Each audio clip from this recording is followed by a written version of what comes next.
નમસ્કાર. દિવસભરના તાજા સમાચારોમાં તમારું સ્વાગત છે.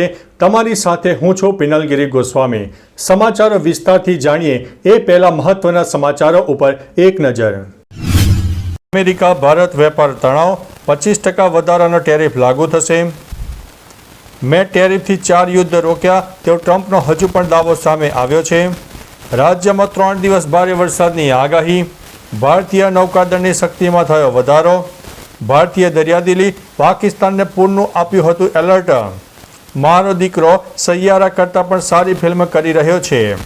LRDની પરીક્ષામાં વ્યાકરણના પ્રશ્નો પૂછાતા ગ્રેસિંગ માર્કની માંગ કરવામાં આવી છે. ગંભીર પરિણામો ભોગવવા પડશે તેવું ટ્રમ્પે જણાવ્યું છે. ગુજરાતમાં મેળાની મોસમ, 10થી વધુ મેળા જોવા મળી રહ્યા છે. અમદાવાદીઓ સાવધાન, હજુ પણ સાબરમતી હાઈ એલર્ટ ઉપર જોવા મળી રહી છે. ધરોઈ ડેમના 3 દરવાજા 10 ફૂટ સુધી ખોલવામાં આવ્યા છે. 1 કલાકમાં 50 ટુ વ્હીલર ચાલકો લપસી પડ્યા. વાત છે મહુવા સાવરકુંડલા હાઈવે પરની. 20 વર્ષ જૂના વાહનોની રજીસ્ટ્રેશન ફી બમણી કરવામાં આવી છે.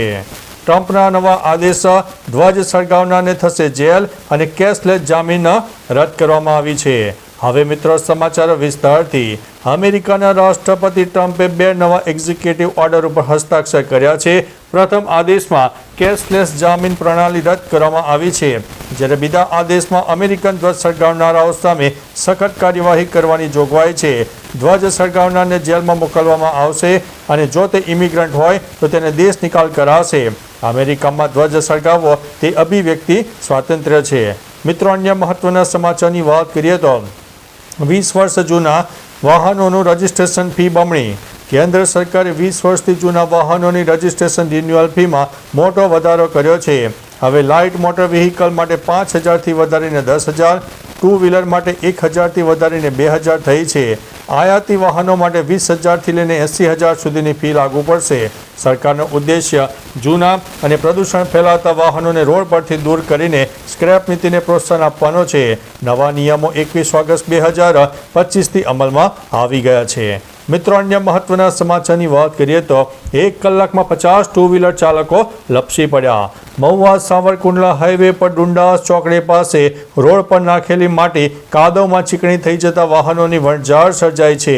અનેક ટુ વ્હીલર ચાલકો લપસી પડ્યા હોવાના બનાવ સામે આવ્યા છે.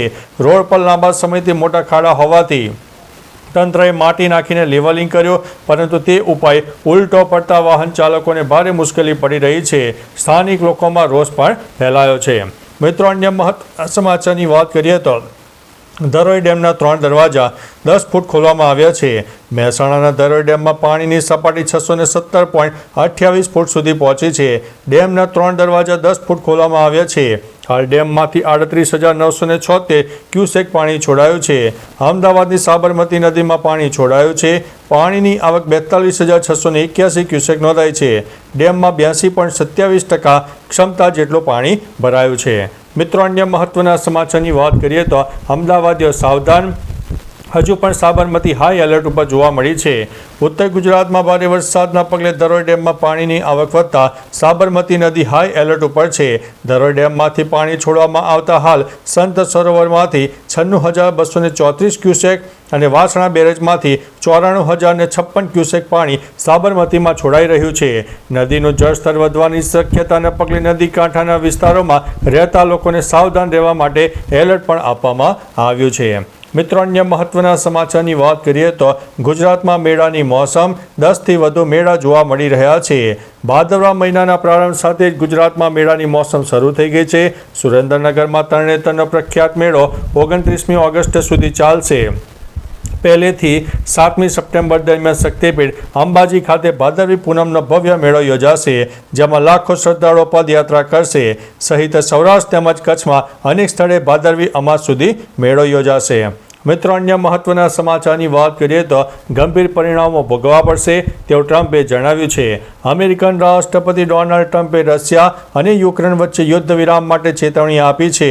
રશિયાના રાષ્ટ્રપતિ પુતિન અને યુક્રેનના રાષ્ટ્રપતિ ઝેલેન્સ્કીની મુલાકાત ન થવા પર ટ્રમ્પે કહ્યું કે ગંભીર પરિણામો ભોગવવા પડશે. તેમણે કહ્યું કે જો હું રાષ્ટ્રપતિ હોત તો આ યુદ્ધ ક્યારેય ન થયું હોત. આગામી 1 કે 2 અઠવાડિયામાં શું થાય છે તે જોઈશું અને તે સમયે હું ખૂબ જ મજબૂત પગલાં લેવાનો છું. મિત્રો, અન્ય મહત્વના સમાચારની વાત કરીએ તો લોકરક્ષક દળની પરીક્ષા, વ્યાકરણના પ્રશ્નો પૂછાતા ગ્રેસિંગ માર્ક્સની માગ. ગુજરાત પોલીસની LRD ભરતીની લેખિત પરીક્ષામાં કોર્સ બહારના પ્રશ્નો પૂછવામાં આવતા વિવાદ સર્જાયો છે. પરીક્ષા બોર્ડના અધ્યક્ષે અગાઉ જાહેરાત કરી હતી કે ગુજરાતી વિષયમાં વ્યાકરણના પ્રશ્નો પૂછાશે નહીં. તેમ છતાં 10 માર્કના વ્યાકરણના પ્રશ્નો પૂછાયા. આથી 2.37 લાખ ઉમેદવારોએ માં 10 માર્ક ગ્રેસિંગ તરીકે ગણીને પરિણામ જાહેર કરવાની માંગ કરી છે. પરીક્ષા બોર્ડે આ અંગે યોગ્ય નિર્ણય લેવાની ખાતરી આપી છે. મિત્રો, અન્ય મહત્વના સમાચારની વાત કરીએ તો મારો દીકરો સૈયારા કરતાં પણ સારી ફિલ્મ કરી રહ્યો છે. બોલિવૂડ અભિનેતા ગોવિંદાની પત્ની સુનીતા આહુજાએ ખુલાસો કર્યો છે કે તેમનો દીકરો યશવર્ધન આહુજા તેની ડેબ્યુ ફિલ્મ માટે તૈયારી કરી રહ્યો છે. હાલમાં વર્કશોપ ચાલી રહ્યું છે અને ફિલ્મનું શૂટિંગ આવતા મહિનાથી શરૂ થશે. સુનીતાએ દાવો કર્યો છે કે આ ફિલ્મ આહાન પાંડેની ફિલ્મ સૈયારા કરતાં પણ વધુ સારી રહેશે. સાથે તેમણે રવીનાની દીકરી રાસાની પણ પ્રશંસા કરી છે, જે તાજેતરમાં ઇન્ડસ્ટ્રીમાં એન્ટ્રી કરી રહી છે. મિત્રો, અન્ય મહત્વના સમાચારની વાત કરીએ તો ભારતની દરિયાદિલી, પાકિસ્તાનને પૂરનું આપ્યું હતું એલર્ટ. ભારતે જમ્મુ અને કાશ્મીરમાં તાવી નદીમાં પૂરની સ્થિતિ અંગે પાકિસ્તાનને માનવતાવાદી ધોરણે જાણ કરી છે. વિદેશ મંત્રાલયે કહ્યું છે કે આ પગલું માત્ર માનવતાના હેતુથી લેવામાં આવ્યું છે, કારણ કે ઓપરેશન સિંદૂર પછી બંને દેશો વચ્ચે વાતચીત બંધ હતી. ઇસ્લામાબાદ સ્થિત ભારતીય હાઈ કમિશને પાકિસ્તાનના વિદેશ મંત્રાલયને માહિતી આપી હતી. પાકિસ્તાની મીડિયાએ આને સિંધુ જળ સંધિ હેઠળનું પગલું ગણાવ્યું છે. મિત્રો, અન્ય મહત્વના સમાચારની વાત કરીએ તો ભારતીય નૌકાદળની શક્તિમાં વધારો. ભારતીય નૌકાદળને પ્રોજેક્ટ 17A હેઠળ બનેલા 2 અદ્યતન યુદ્ધ જહાજ ઉદયગીરી અને હિમગીરી સોંપવામાં આવશે. વિશાખાપટ્ટનમમાં યોજાનારા આ સમારોહની અધ્યક્ષતા રક્ષામંત્રી રાજનાથસિંહ કરશે. ઉદયગીરી એ નૌકાદળ ડિઝાઇન બ્યુરો દ્વારા ડિઝાઇન કરાયેલું 100મું જહાજ છે. આ જહાજોમાં સ્ટીલ્થ, શસ્ત્રો અને સેન્સર સિસ્ટમમાં આધુનિક ટેકનોલોજીનો ઉપયોગ થયો છે, જે મેક ઇન ઇન્ડિયા અને આત્મનિર્ભર ભારતની સફળતા દર્શાવે છે. મિત્રો, અન્ય મહત્વના સમાચારની વાત કરીએ તો રાજ્યમાં 3 દિવસ ભારે વરસાદની આગાહી. હવામાન વિભાગ દ્વારા રાજ્યમાં હજુ પણ સાર્વત્રિક વરસાદની આગાહી છે. આગામી 3 દિવસ સુધી ભારે વરસાદ થઈ શકે છે. અમદાવાદ સહિત દાહોદ, છોટાઉદેપુર, ભાવનગર, પોરબંદર, અમરેલી, ગીર સોમનાથ, મહેસાણા, અરવલ્લી, ગાંધીનગર, ડાંગ, બનાસકાંઠા, વડોદરા, નર્મદા, વલસાડ, તાપી અને દમણમાં ભારેથી અતિભારે વરસાદની શક્યતા રહે છે. મિત્રો, અન્ય મહત્વના સમાચારની વાત કરીએ તો ટ્રમ્પનો દાવો, મેં ટેરિફથી 4 યુદ્ધ રોક્યા. અમેરિકાના રાષ્ટ્રપતિ ટ્રમ્પે દાવો કર્યો છે કે તેમણે પોતાના કાર્યકાળમાં 7માંથી 4 સંભવિત યુદ્ધો માત્ર ટેરિફ દ્વારા અટકાવ્યા છે. ટ્રમ્પે કહ્યું છે કે તેમણે તે દેશોને સ્પષ્ટ કહ્યું હતું કે તેઓ લડશે તો તેમને અમેરિકા સાથેના વેપાર પર 100% ટેરિફ ચૂકવવો પડશે, જેના કારણે તેઓ હાર માની લીધી છે. ટ્રમ્પના જણાવ્યા અનુસાર આ રણનીતિથી યુદ્ધો અટકાવવાની સાથે અમેરિકાને $1 ટ્રિલિયન પણ કમાણી થઈ ગઈ છે. મિત્રો, અન્ય મહત્વના સમાચારની વાત કરીએ તો અમેરિકા ભારત વેપાર તણાવ, 25% વધારાનો ટેરિફ લાગુ. અમેરિકાએ ભારત પર 25% વધારાનો ટેરિફ લાગુ કરવાની સત્તાવાર જાહેરાત કરી છે, જે આજે 27 ઓગસ્ટ મધરાતથી અમલમાં આવશે. ફાર્માસ્યુટિકલ, સેમિકન્ડક્ટર અને ઉર્જા જેવા કેટલાક ક્ષેત્રોને આ ટેરિફમાંથી મુક્તિ અપાઈ છે. અમેરિકાનો દાવો છે કે ભારત રશિયાથી તેલ ખરીદી દ્વારા યુક્રેનના યુદ્ધમાં મોસ્કોને આડકતરી રીતે સહાય કરી રહ્યું છે. આ નિર્ણયથી દ્વિપક્ષીય વેપારમાં તણાવ વધવાની શક્યતા રહે છે. તો ચાલો મિત્રો, ફરીથી દેશ અને દુનિયાના સુપરફાસ્ટ સમાચાર લઈને મળતા રહીશો.